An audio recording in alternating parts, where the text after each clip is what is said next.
ঢাকা বিশ্ববিদ্যালয়ের কেন্দ্রীয় ছাত্র সংসদ ডাকসু ও হল সংসদ নির্বাচনের ভোট গণনা চলছে ভেতরে বাইরে অপেক্ষায় প্রার্থী ও তাদের সমর্থকরা। সন্ধ্যায় একাধিক প্যানেল ভোট কারচুপির অভিযোগ তোলায় রাতে উত্তেজনা ছড়িয়ে পড়ে। ভোটে অংশ নেওয়া ছাত্র সংগঠনগুলো সতর্ক অবস্থান নিয়েছে ক্যাম্পাসে।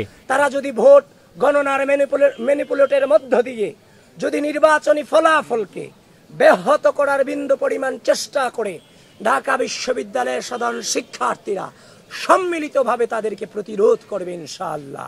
নির্বাচনের ভোট গণনায় বিশ্ববিদ্যালয় প্রশাসন কারচুপি করছে এমন অভিযোগ তুলে রাতে বিক্ষোভ মিছিল করে ছাত্রদল।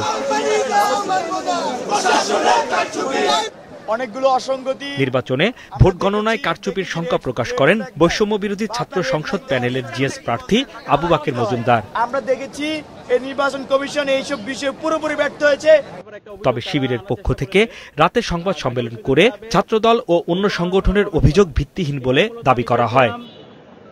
আমাদের যে ভোট গণনা হচ্ছে, যে কোনো পরিস্থিতি নিয়ন্ত্রণে রাতে ক্যাম্পাসে আইনশৃঙ্খলা বাহিনীর সংখ্যা বাড়ানো হয়েছে।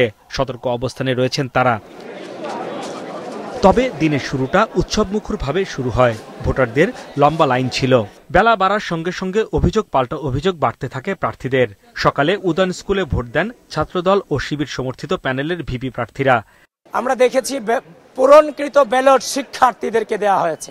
আমরা যে আকাঙ্ক্ষা নিয়ে আজকে নির্বাচন করেছিলাম, অলরেডি সে আকাঙ্ক্ষাকে ব্যাহত করা হয়েছে। ছাত্র সংগঠন তারা লিফলেট বিতরণ করছে, যেটা 100 মিটারের মধ্যে নিষিদ্ধ, আচরণবিধির মধ্যে বলা আছে, এবং ডেস্ক বসিয়েছে। যখন আমরা গতকালকে যোগাযোগ করেছিলাম বলা হয়েছিল কোনো ধরনের ডেস্ক বসানো যাবে না, কিন্তু দেখতে পেয়েছি এখানে ডেস্ক বসানো হয়েছে এবং ভোটারদের মধ্যে স্লিপ দেওয়া হচ্ছে।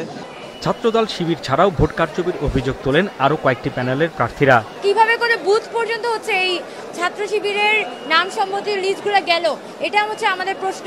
আগে থেকে নাকি ব্যালট টিক দিয়ে মানে পূরণ করে রেখেছে, তো এই আশঙ্কা কিন্তু আমরা সপ্তাহখানেক আগে থেকে করে আসছিলাম। এখন আজকে সেই আশঙ্কা যদি ফিল্ডে এভাবে প্রতিফলিত হয়, এই ধরনের ডাকসু বা ছাত্র সংসদের প্রয়োজন নেই। তবে নির্বাচন কমিশন বলছে আচরণবিধি ভঙ্গের অভিযোগ পাওয়া মাত্রই ব্যবস্থা নেওয়া হয়েছে। বিকেলে ভোট কারচুপির অভিযোগ তুলে বিশ্ববিদ্যালয়ের উপাচার্যের সাথে দেখা করে ছাত্রদলের কেন্দ্রীয় কমিটি।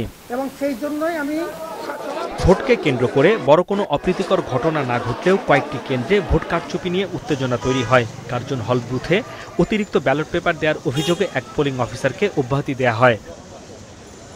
এদিকে নির্বাচন ঘিরে পুরো ক্যাম্পাসে আইনশৃঙ্খলা বাহিনীর উপস্থিতি ছিল চোখে পড়ার মতো। হাসনাইন তানভীর, মাছরাঙা সংবাদ, ঢাকা।